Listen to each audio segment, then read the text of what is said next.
Hello, Why Religion friends. John Hilton here. As Christmas draws near, hearts and hymns turn toward Jesus Christ. We think too of Mary. Her faith and submission to the divine will stand as a pattern for all disciples. And Mary is one of many powerful female faithful followers of Christ that we read about in the New Testament. We're familiar with many of them. Mary Magdalene, who was the first witness of the resurrected Lord, Martha of Bethany, who testified powerfully of Christ, and Priscilla, who led early missionary efforts. But what about the names we hardly notice? For example, near the end of Paul's letter to the Romans, tucked among his closing greetings, we find this simple line: "Salute Tryphena and Tryphosa, who labor in the Lord. Salute the beloved Persis, which labored much in the Lord." My wife recently pointed out to me that Tryphena, Tryphosa, and Persis are all female names, and Paul says they were working hard for the Lord. Although we don't know much about them, these women can inspire us in our day to labor diligently in the Lord's work. Now, all of the women I've been talking about so far are women who are clearly named in the New Testament. But what if there were another named New Testament woman? A woman whose name has gone unnoticed for centuries. It's very clear that Eclecte has to be a proper name. Lady is a substantive, so it can only be to the Lady Eclecte. And what's interesting, this reading even appears in some manuscripts that I found, and no one ever noticed. When you realize it's not written to some church personified as a woman, like this grand metaphor, but an actual woman held some position of authority in an early congregation where the elders are writing to her and giving her instructions, where she needs to ensure that certain things take place regarding a house. It opens up a whole new dimension in which you can read the letter, and also says something about women in the early church, right, occupying some important positions there of authority, and were important in the spread of Christianity and the maintenance of it. In this episode of Why Religion, we get to embark on an adventure that begins in Egypt and will take several twists and turns along the way. The research we're discussing has already completely changed how New Testament scholars view a key New Testament epistle. And I think you'll find it changes how you view this text as well. I'm your host, Professor John Hilton, and this is Why Religion. Each year, religion professors at Brigham Young University produce hundreds of publications on subjects related to the Church of Jesus Christ of Latter-day Saints. This podcast brings this research into one place to enlighten the everyday seeker of truth. Seek learning, even by study and also by faith. Interviewing the author, we discuss why the study was done, why it matters, and why the professor chooses to be both a scholar and a disciple. This is Why Religion. Research to enlighten your mind and strengthen your faith in Jesus Christ.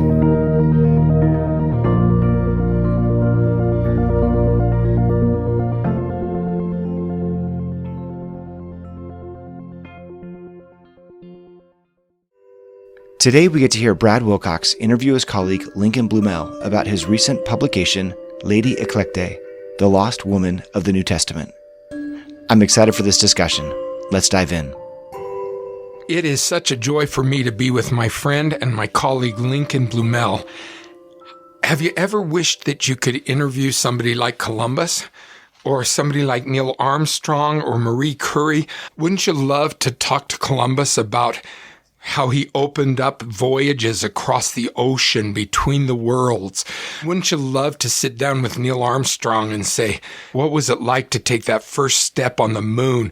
Or with Marie Curie and say, what did you think when you first discovered radium and polonium? And that would be such an exciting moment to talk to the very ones who discovered such things. And here I am now talking to Lincoln, who has made a discovery. In the world of Bible scholarship, the discovery we're going to talk about right now is groundbreaking. It's world-changing, something that hasn't been noticed before in over 2,000 years of research on the New Testament. This is exciting stuff, and we're going to be talking to the very one who made the discovery. Now, Lincoln, before we talk about the discovery, let's talk about what on earth are you doing reading Greek papyri? It's just not something that most people do for fun. What's the introduction that gives our listeners a background to your training, to your expertise, so that this discovery could happen? Well, that's a great question. Before I came and taught at BYU, I taught in the classics department at Tulane University. And my training that led me up to that point with my graduate work worked in early Christianity, New Testament. One of the things that really fascinated me, and I worked with a lot, were ancient texts, ancient manuscripts. We have fragments of the New Testament that date back as early as the 2nd century. We have Christian remains, either in inscriptions or on piece of papyri written like letters from Christians, all kind of documents. So not books about it, but the actual primary documents. The actual text. And often these are very fragmentary. If you think you have somebody writes a letter in the 3rd century and now we have it today in a museum somewhere, there's often like holes in it from worms eating through things and it's smudged or faded. But over the years developed a real love of reading these documents in Greek. It's just interesting that you find out about people, who lived many centuries ago. So these aren't all religious documents. Oh, no. You get a lot of religious documents with the rise of Christianity, but you get documents, all sorts, disputes, tons of receipts, contracts. And it's just amazing that you start looking at ancient society from these texts. You're looking at somebody's shopping list. Yeah, no, you do. You have lists of food, storage, all kinds of things. And it's just so interesting to see how you get a snapshot into somebody's life. And often these texts might contain a date. And so I can convert the date and say, on this date, on March 17th of AD 292, a woman, said this, lived in this city, had this experience, or issued this police report. Sometimes doesn't have a date, so you can say maybe it's from the 3rd or 4th century or earlier. And so it's really fascinating, but it takes a ton of work because when you look, not only trying to decipher an ancient text that in many cases damaged, imagine writing today with no spell check or grammar check. And so you have lots of errors. You get a familiarity with text and how things should be written. You see a lot of errors, and so you're saying this word's spelled wrong or it's conjugated wrong, but here's what it should be. With those kind of honing those kinds of skills, it's really helped me as I go and start working with the biblical text or early Christian texts. I start looking at writings and saying, here's a Greek text. Is this what it says or something a little bit different?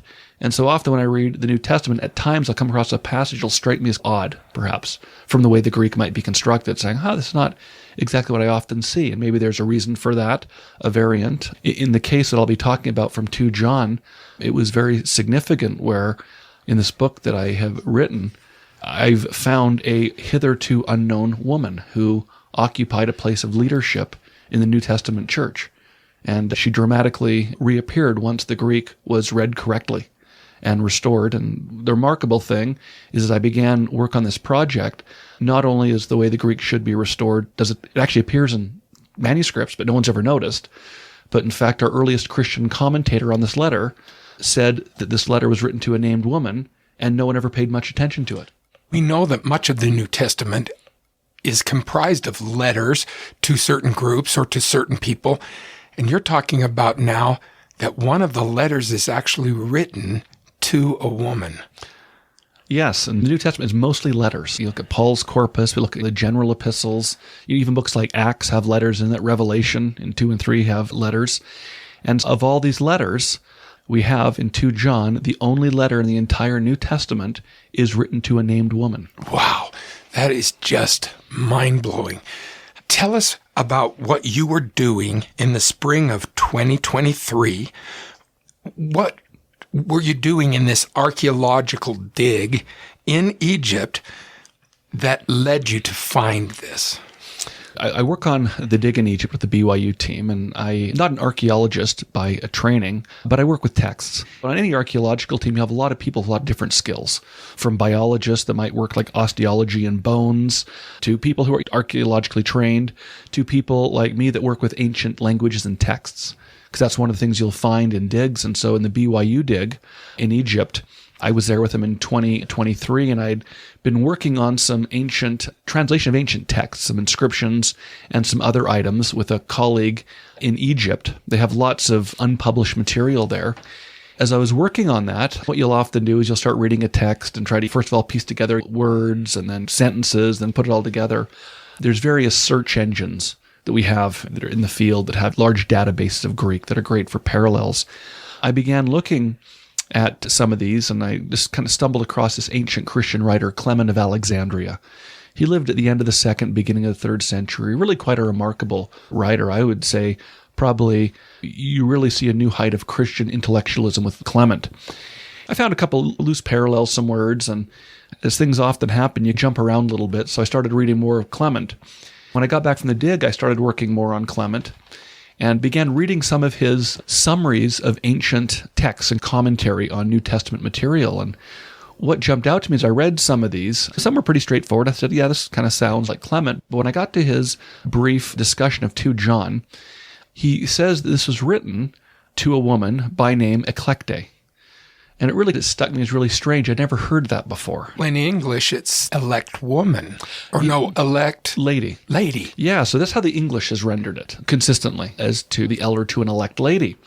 When I saw him say this, it kind of struck me as really odd, and I went and, of course, looked at the Greek of 2 John. And in all printed editions of the Greek New Testament, the third word is the Greek adjective, eclecte, but it's an adjective. What you have in Greek editions is they will add accents to words to say, this is how you ought to read this word, because sometimes words are indistinguishable in terms of letters, or they'll capitalize something, saying takes as a proper noun or a name. But there, in every Greek testament, it's clearly taken as an adjective. And I thought, this is strange. Clement's reading this here as a proper name, but everybody takes as an adjective elect, hence the elder to, an elect lady. And it struck me, I thought, Clement was a really astute ancient commentator, right? He's fluent in Greek. And one of the things that I've come to is I have a lot of respect for ancient Christian writers and commentators who make statements about texts, because I thought their Greek was way better than mine will ever be, or anybody else's, right? We do our best to master this language. And I thought, why would somebody like this read this letter in this way?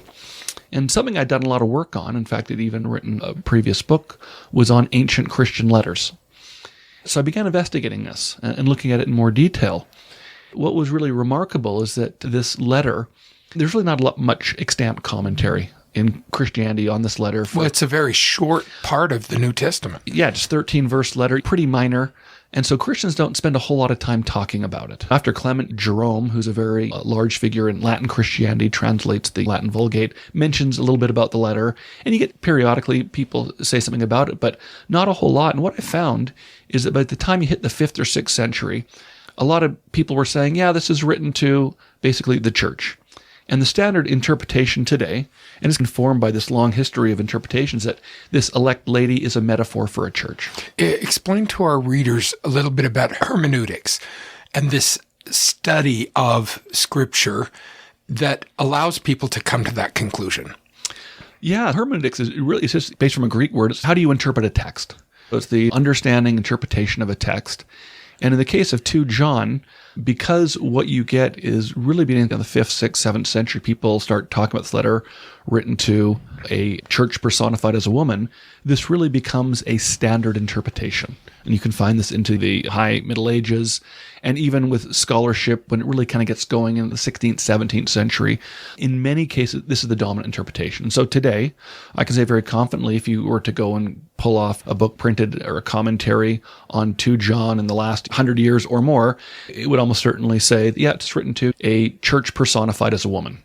And so it's this metaphor that overlays this letter. And having read literally thousands of ancient letters that are very similar to this was not convincing to me at all. One of the things interesting in 2 John, at the end of the letter, the elder says, I have a lot more to write to you, but I don't want to do so. And the King James says, with paper and ink. The word there for paper, that's actually a gloss. It's actually papyrus. And so this is the only letter in the New Testament we know is written on papyrus. It actually says it very clearly. It's this Greek word carte that you have, right? Latin like charta for papyrus. And I thought, I've read thousands of ancient letters on papyrus, worked a lot on them, and so we know this letter is written on that. And whenever I looked at 2 John, also 3 John, always kind of struck me like these ancient letters I would read. They're rather short, they take certain formulae. And so I really began to think about Clement, right? Taking him seriously. As I began working through this and seeing how you have this very kind of distinct interpretation emerges about 500-600 years later, I began wondering, what was Clement seeing in this?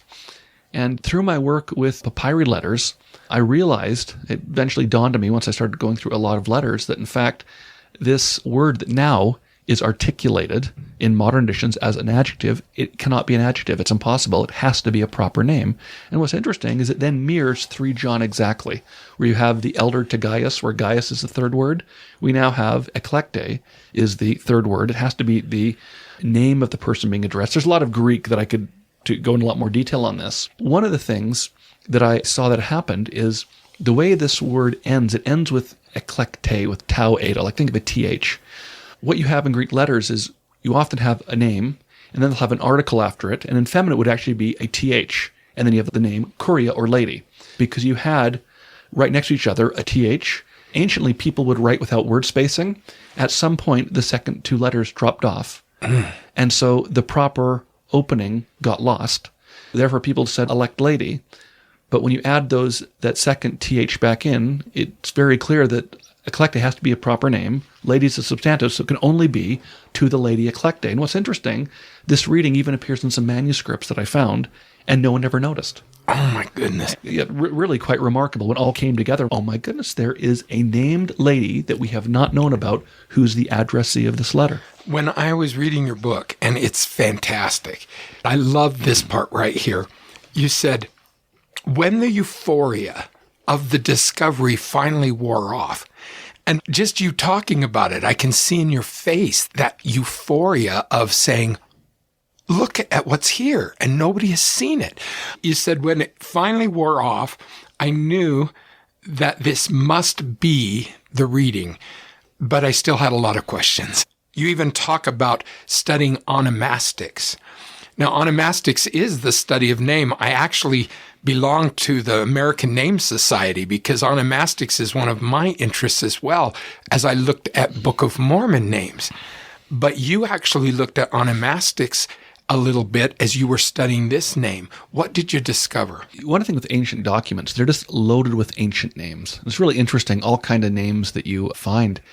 And one of the things with Greek is that there's 2 kinds of names in Greek. One would be what would be called a compound name, where you take maybe 2 nouns, put them together, or like an adjective and a noun makes a name, or names are just identical to a noun or an adjective. So take the name Stephen.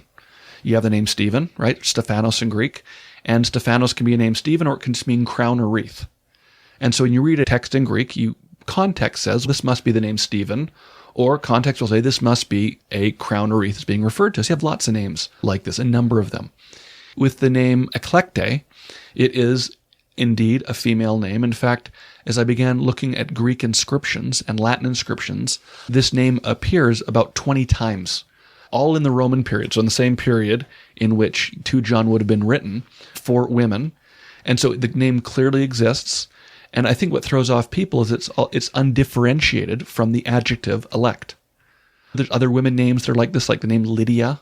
That is a woman's name, but also it means of Lydian origin, or Persis, which is a woman's name in the New Testament, also is just an adjective which is undifferentiated from the name, which means, right, kind of person. Here, people, it never occurred to them this actually would be a proper name. As I began work on this, it all just fit together like a puzzle. And when I translate ancient texts, papyri is just a jumble. You're trying to identify some letters, a syllable here and there.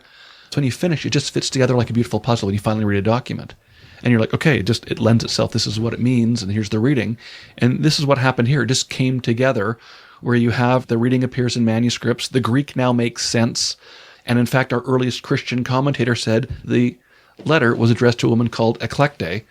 And then when you realize it's not written to some church personified as a woman, like this grand metaphor, but an actual woman held some position of authority in an early congregation where the elders are writing to her and giving her instructions, where she needs to ensure that certain things take place regarding a house. It opens up a whole new dimension in which you can read the letter, and also says something about women in the early church, right, occupying some important positions there of authority, and were important in the spread of Christianity and the maintenance of it. Lincoln, I love what you say here in the book. I'm on page 178. You say, 2 John is precisely what it presents itself to be, a genuine personal letter sent between parties who are physically separated that addresses contemporary issues. The principal recipient is a named woman who is known to the elder and based on the content of the letter, holds a prominent place within the Christian community where the letter is sent. She is personally known to the elder, is a trusted confidant, talk about counseling in your councils, and is regarded as wielding enough influence and authority to help ensure that his directives are carried out. Beautiful. If you're interested in more high-quality gospel scholarship, check out the BYU Religious Studies Center. The RSC has just released Genesis, a new English translation, from Kent P. Jackson. This volume contains a faithful New English translation of Genesis, translated directly from the Hebrew Bible into the language of today's English speakers. The translation is followed by commentary intended to help readers navigate through this first book of the Bible. Joseph Smith's translation of Genesis is also included, with its additions and revisions placed where they appear in their original context. Genesis is the foundational text for all the sacred writings that follow it. This groundbreaking volume brings Genesis to life for a new generation. Genesis, a new English translation, can be purchased at your local Deseret bookstore or at deseretbook.com. We've been listening to Lincoln Blumell share how he discovered Lady Eclecte. In Part 2, we listen to Doctors Blumell and Wilcox discuss how this discovery can change the way we read 2 John. In our second section of this interview, we usually talk about what this means to us, how we can apply this in our own lives. If I'm reading the New Testament, and now I'm reading 2 John with new eyes because I have met this woman who hasn't been known of before, at least recently, what does it do to my reading of the rest of the text? In practical application, how does this change the scripture for me? That's a great question. One of the things I think it does right away is it becomes far more personal. Traditionally, this letter is understood as this very kind of artificial, kind of metaphorical letter addressed to any and every church. But in fact, it's a personal letter, much like 3 John, written to Gaius with some very specific instructions to Eclecte. And one of the things that comes out of this, it talks about Eclecte and her children. And of course, this naturally begs the question, what does this mean now by her children? Are we to understand these as literal children of Eclecte? Or in the New Testament, you'll find this used often. Children are used for disciples of somebody. Paul will speak of Timothy as a child. It's very clear that Timothy is not Paul's biological child. As I read this letter, both options are possible. When you read 3 John, that's also written from the elder, it's very clear there that he uses these terms, children or brothers and sisters, in a metaphorical way for people who are part of the Christian community. And so in keeping with that, I think the best way to understand her children are to members in the church for which she has some responsibility or is seen to have some overview. When the elder gives her some counsel, you get down to verse 10, he talks about a house, and he warns about people who are, quote unquote, the Antichrist, that have certain doctrine. He says, don't let these people into the house. And this now just fits together beautifully, because when you take this as some metaphorical church, it's like, why is it now talking about individual house? Here it's very clear. And we know this. In the New Testament period, Christians predominantly met in the homes of its members. You'll see this in the book of Acts. You'll see this in certain of Paul's letters, where somebody joins the church and their home is then used as a meeting place. And they'll do this for some time before Christians will ever, for decades, if not a century or so, before they ever build like a purpose-built church. I think probably the best way to read the letter, it's not absolutely clear, but I think it's best to connect the home that she has ownership of the home or some certain authority there in the home where people are congregating. Because when we get to the end of the letter, the elder says, look, I have a lot more to write to you, and I'm going to come and speak to you basically face to face and give you this other instruction. So the assumption is he's going to come to that home where people are congregating and give some more instruction. Something else in this home that's quite interesting that you can see in 2 John that I see the vague outlines of. Because again, it's always kind of hard if you don't have all the details we want. There's a lot of implied information, and it's not explicit. But it seems in this home it's used in one sense as a place where Christians can come and obtain hospitality. In the ancient world, where you don't have hotels, you have hostels or things that often have a very bad reputation. We know that when Christians are moving around, or even other people, they're relying on hospitality of others. And so networks get established. I could imagine that this home with which she's associated was known as a local hub, where people would congregate, where people could come, draw on its hospitality. And something else I think comes from this letter is not only its place of meeting, hospitality, but it seems to almost serve as a missionary base. You get something sense of this. You get a little bit there. People are coming, and perhaps they're stopping off there for a time and then moving along. This is known in the network of the elder. And so it's really interesting. Again, you could speculate on a lot. It's very tantalizing, but those are the three things that really jump out to me, and that she plays an important role here, and that she's trusted. I think you see this in the New Testament, some women that play some really important roles. And Lydia does this, right, with Paul. We do have a nympha in Colossians 4:15. Now, the King James says nymphas. It takes it like it's more as a male, but the reading there is actually it's a female. There's a church meeting in her home. I see eclecte along these lines. This is going on, and the elder's giving her some instruction, and she's clearly trusted. And I think she's acting in some ways like a gatekeeper for the home and say, okay, you need to keep certain people away from this home who have certain doctrines. This are contrary to what the elder believes and she believes. And so this kind of warning, as well as the expectation he's going to come and meet her. And so you get this little view, a keyhole view into this first century church meeting in a home where Lady Eclecte is playing an important role. When I read the book, the first thing I did after I finished the book was to go to 2 John. I've actually taught this before. I saw it through completely new eyes. And I saw this plea from the elder to protect the home. You're right. Knowing who the letter is written to certainly does help us as we try to understand, as we try to interpret the meaning of these scriptures. I think that's a great point about the home and the relevance for our day, how important this home was. We don't get a lot with women in the New Testament. It is an ancient document. It's predominated by men often when you read this. But for me, when you add this to the picture now, it just helps enhance our picture. They're there. They are working. They are playing important integral roles in the early church. And they are highly trusted and given a lot of responsibility. This is something I take from this, that Eclecte, she is trusted, that she can carry out these instructions. And not only that, but in fact, by her quote-unquote children, there is a level of respect there. That if she says, okay, here's what we're going to do based on the instruction from the elder, that she can be trusted, that she'll be followed. And so you just begin these little pictures. And again, it's always tough. You want more. But at least we get this little just view. We get to peek in and see this going on in the early church. I wish that my kids were still having grandchildren, because I think Eclecte would be a great name for a grandchild. The Latin form would be Electa. Oh, Electa. If you had a Latin form, it would be different. Yeah. Electa. Yeah. I could go for it, man. I'm going to have to convince one of my kids to have another baby. If you're interested in reading Lady Eclecte, the Lost Woman of the New Testament, we've provided a link to where you can purchase the book in the show notes and on our website, whyreligion.byu.edu. We've also linked to other resources authored by Dr. Blumell. But for now, it's time for our last segment, Part 3, where we get a little more personal.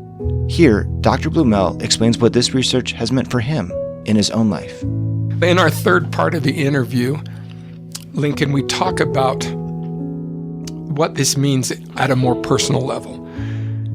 And I guess the question that I have to ask you is, through all of this, through all of the study, and through all of the research, and through writing this book that has gotten wonderful reviews, it tells me that the Bible scholarship community is accepting this. They're recognizing that this is monumental.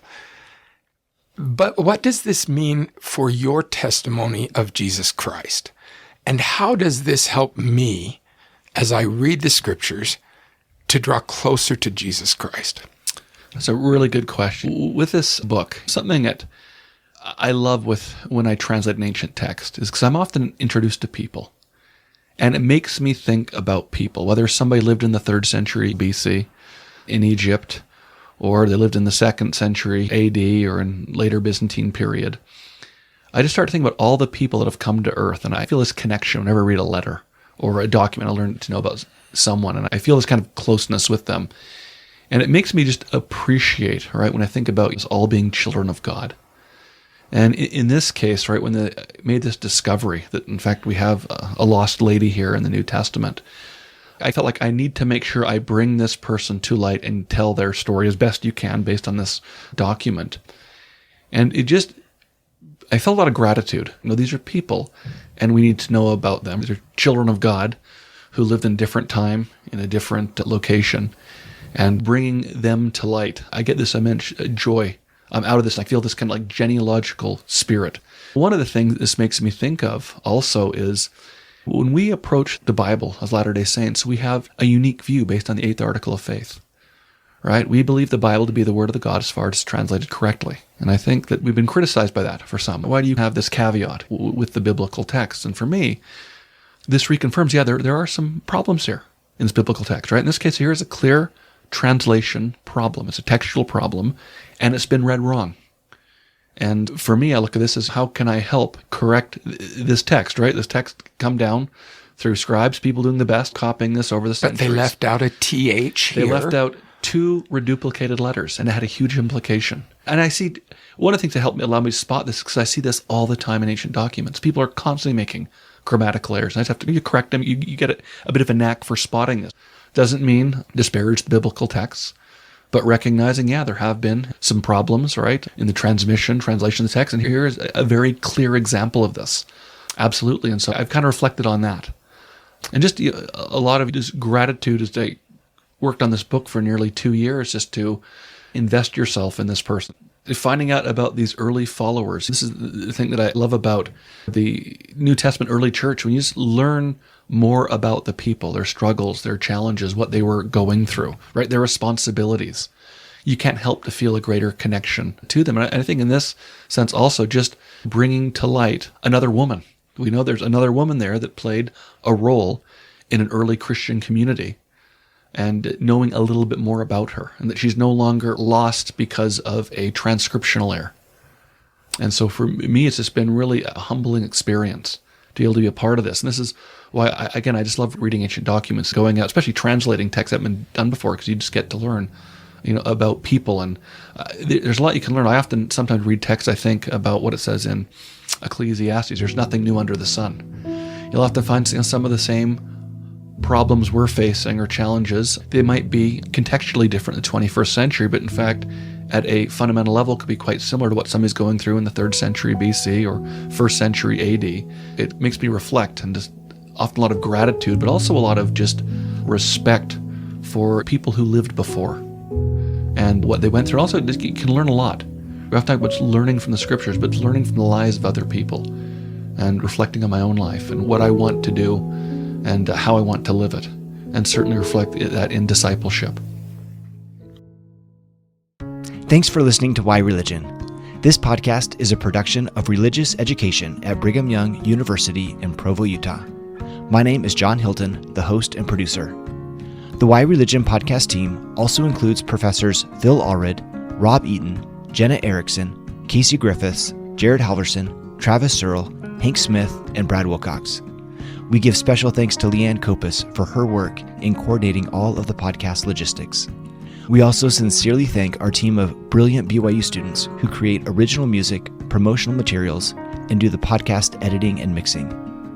If you enjoy what you've heard, please like and subscribe to Why Religion and leave us a rating. This really helps others discover the podcast. And join us next time as we continue to bring the everyday Latter-day Saint fascinating gospel studies done by BYU religion professors to enlighten your mind and strengthen your faith in Jesus Christ.